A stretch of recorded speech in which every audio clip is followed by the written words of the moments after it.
aussi, c'est une autre forme de surprise et de coup de tonnerre quand on s'intéresse à l'actualité patrimoniale. Et c'est Sandrine Kilissi qui est avec nous pour en parler cette semaine, directeur de l'ingénierie patrimoniale de la Banque Pictet. Bonjour Sandrine. Bonjour. Merci beaucoup d'être avec nous. Et c'est vous qui venez nous alerter sur une décision de la Cour de cassation qui remonte à quelques semaines, fin mai, je crois, concernant un dispositif Dutreil.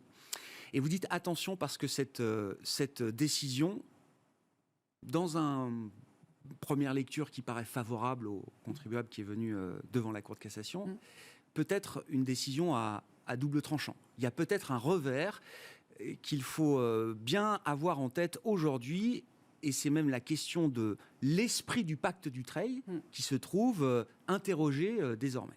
Exactement. En fait, si on replace un peu les choses dans leur contexte, le pacte Dutreil, c'est quoi? Le pacte Dutreil, en fait, c'est un régime qui permet, un régime fiscal, qui permet de transmettre son entreprise par succession ou par donation dans un cadre extrêmement avantageux. En fait, vous n'êtes taxé que sur 25% de la valeur de votre entreprise. En réalité, quand on met en place ce type d'opération, sachant qu'on peut le faire en démembrement de propriété également, donc ne transmettre que la nue propriété, ça marche aussi. On peut transmettre son entreprise pour 4% ou même moins de 4% quand on connaît le barème des taux des droits de donation et de succession pour le reste des autres biens, du patrimoine d'un contribuable. On a quand même un taux progressif par tranche avec une tranche marginale à 45% au-delà d'1,8 million. Donc on voit effectivement que ce régime peut être extrêmement avantageux. Alors, il est avantageux, mais il n'a pas été mis en place pour rien. C'est jamais un cadeau. Je veux dire, quand on a des dispositifs comme ça qui présentent des avantages fiscaux, ce ne sont jamais des cadeaux. Derrière, vous avez toujours une volonté, il y a toujours une intention, et souvent elle est économique. Voilà. Et le pacte Dutreil répond totalement à ça. Pourquoi ça a été mis en place? Ça a été mis en place donc, dans les années 2000, donc c'est quelque chose qui commence 22 ans quand même, mine de rien. Parce que, justement, on est parti de ce constat qu'on a quand même des taux d'imposition qui sont assez élevés en France, et que dans l'hypothèse, ne serait-ce que d'un décès de l'entrepreneur, eh bien, en réalité, si les héritiers n'ont pas suffisamment de liquidité pour financer les droits de succession, en fait, ils ont deux choix. On vend l'entreprise. Exactement. Ouais. Donc, soit on vend, avec tout ce que ça veut dire en termes de déstabilisation, de politique de l'acquéreur qui sera peut-être pas celle qui avait été menée jusqu'à présent. Enfin, ça déstabilise tout. Donc ça, c'est déjà un premier point. Ou on la conserve, mais du coup, les liquidités, on va aller les chercher dans l'entreprise. Donc, ça va imposer des sorties massives, sorties qui sont elles-mêmes taxées dans les patrimoines des héritiers. Et en réalité, on va vider la trésorerie de la boîte. On perd les moyens, la force de frappe de l'entreprise. Exactement. Donc, c'est basé sur ce postulat, en fait, sur ce constat qu'a été mis en place ce dispositif. Donc, l'idée, c'est vraiment de favoriser la transmission d'entreprise, de faire qu'elle se fasse dans un cadre fiscal qui ne soit pas pénalisant. Donc, ce qu'on a voulu, évidemment, tout ça, c'est pas cadeau. Il y a des conditions. La contrepartie, c'est la stabilisation de l'actionnariat familial, d'un côté, et évidemment, ce que l'on veut, c'est pérenniser le tissu entrepreneurial français. Donc on n'a pas le droit de vendre, c'est ça, pendant Exactement. plusieurs années, c'est ça. En fait, ce qui se passe, c'est que donc c'est très encadré. La stabilisation de l'actionnariat, ça passe comment? En fait, vous avez deux engagements. Vous avez un premier engagement qu'on appelait l'engagement collectif, mais qui peut être unilatéral aujourd'hui, qui est de 2 ans minimum. Et ensuite, les personnes qui reçoivent, elles doivent s'engager à conserver les titres, elles, pendant 4 ans. Donc, en gros, sachant que le premier engagement, dans certains cas, peut ne pas avoir à s'appliquer, en gros, on a une stabilisation de notre actionnariat pendant 4 ans minimum ou 6 ans maximum. C'est normal, c'est la contrepartie de ce régime de faveur. Mais une fois de plus, ce régime s'applique à la transmission d'entreprise. Voilà. Ce qui nous amène donc à cette décision de la Cour de cassation fin mai. Que s'est-il passé? Quel était le sujet à trancher pour la Cour de cassation? Alors, en fait, donc, comme il s'agit d'une transmission d'entreprise et qu'on a ces fameux engagements, en fait, un contribuable est allé voir le juge. Enfin, il y a eu un problème avec l'administration, évidemment.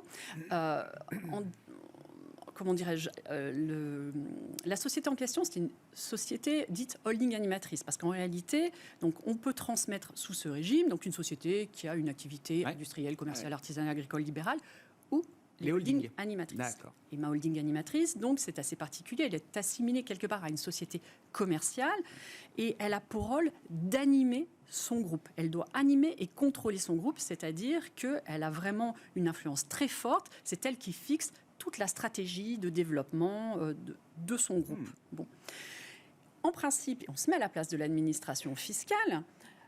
Pour le bénéfice de ce régime, on se dit que l'entreprise doit maintenir son activité éligible jusqu'au terme des engagements prévus par la loi, parce que je transmets une entreprise. Et là, coup de tonnerre, la Cour de cassation nous dit, non, en fait, à partir du moment où l'entreprise avait une activité éligible, ici c'était donc une holding animatrice. Au moment de la transmission, c'est ça? C'est bon. Et donc en fait, en gros, elle aurait pu, c'est ce qui s'est passé là, vendre finalement ses participations, ses filiales opérationnelles 3 mois, 6 mois après. Ça ne remet pas en cause le bénéfice du régime. Donc évidemment, c'est un véritable coup de tonnerre parce que cette décision, si... Elle va se voir. Elle va s'entendre. Elle se voit. Ah non, mais c'est sûr. Non, mais c'est déjà le cas. Oui. Voilà, alors, attention, la Cour de cassation, quand elle fait ça, c'est pas une folie. C'est que la Cour de cassation interprète le texte de manière littérale. Elle a mis de côté l'intention. Voilà. L'esprit de la loi. Exactement. Donc, c'est peut-être aussi, quelque part, un rappel à l'ordre de la part de juge de dire, écoutez, monsieur le législateur, rédigez vos textes correctement. Voilà, sauf que on imagine bien que, vu les opportunités d'optimisation qu'offre cette décision, le fisc, l'administration fiscale ne peut pas en rester là. Non. Ça n'est pas possible. Et c'est là qu'on peut être inquiet. Ce régime Dutreil, il est extrêmement controversé. L'avantage fiscal. Exactement, bien sûr. L'avantage fiscal est controversé. On l'a vu ces dernières années, les think tanks d'économistes, Terra Nova, France Stratégie, le Conseil des prélèvements obligatoires, le Conseil d'analyse économique, le rapport Tirole-Blanchard, qui avait été demandé par le président de la République, qui a réuni je ne sais plus combien d'économistes de tous horizons. Il y a un consensus de dire que ce régime est exorbitant en termes d'avantages. Il y en a qui veulent sa suppression, d'autres qui voudraient en limiter sa portée. Ouais. Il y a un serpent de mer autour de tout ça sur, finalement, est-ce que ce régime est si bénéfique que ça à l'économie? Donc ça, comment on fait le coût sur les recettes fiscales de l'État et l'avantage économique de moyen long terme? C'est un calcul très compliqué à faire. Mais c'est le débat. Mais c'est le débat. Et donc, du coup, cette décision, elle vient rallumer un feu sur ce régime qui n'en avait pas vraiment besoin. Et donc, toute la question est de savoir quelle va être la réponse de l'administration fiscale. Et là, soit elle a une réponse de type patch rustine, donc elle modifie le texte en rajoutant... Donc ça marche, sauf pour les holdings animatrices qui liquideraient les activités... Alors, pas ça, il suffirait juste que ce soit plus général et qu'elle dise que la condition d'activité doit être respectée jusqu'au terme des engagements. Voilà, ça c'est la rustine. Mais elle pourrait aussi dire, maintenant il y en a assez, on va tout remettre à plat. Et là, on risque de se retrouver avec quelque chose qui serait beaucoup moins intéressant que ce que l'on connaît aujourd'hui. Surtout, et on s'arrêtera là parce que je ne veux pas vous emmener sur le terrain politique, mais quand vous dites l'administration, oui, l'administration proposera sans doute quelque chose, mais c'est derrière un nouveau Parlement qui débattra de cette question. Tout à fait. Et voilà. Oui, on peut dire ça. Quand vous dites coup de tonnerre, non mais c'est parce que je prends la mesure. On s'est parlé hier pour traiter le sujet ensemble. Je prends aujourd'hui la mesure effectivement de ce que ça peut impliquer. Quand vous dites coup de tonnerre, oui, il y a là dans le monde de l'ingénierie patrimoniale, ça fait beaucoup parler. Il y a des conseils aussi. Et vos clients qui sont en cours de transmission ou de réflexion de transmission, est-ce que c'est déjà des questions là ou est-ce qu'il y a déjà des recommandations à leur faire d'une certaine manière en anticipation de ce qui pourrait peut-être être modifié dans le cadre du trail? On ne peut pas décemment, quand on connaît l'objectif de ce régime, conseiller à un client, un entrepreneur, de rentrer dans le cadre de ce que vient nous dire la Cour de cassation. Ça n'a pas de sens. Entre guillemets. Voilà. Donc, après, on peut se retrouver dans ces situations de manière accidentelle, bien sûr, voilà, mais on ne peut pas en faire un outil d'optimisation. Ça n'a plus de sens. Après, voilà, c'est juste cette condition-là. À partir du moment où on conserve l'activité de la société jusqu'au terme des engagements, il n'y a rien qui est modifié. Je veux dire, il n'y a aucun sujet là-dessus. mais il ne faut pas prendre cette décision comme étant, comme ouvrant. Voilà, exactement, exactement. Merci beaucoup Sandrine, un sujet passionnant effectivement autour de ce pacte Dutreil. Bon, il y a le débat fiscal, il y a également les enjeux économiques de moyen et de long terme derrière pour le tissu des PME françaises et des actionnaires familiaux de ces entreprises.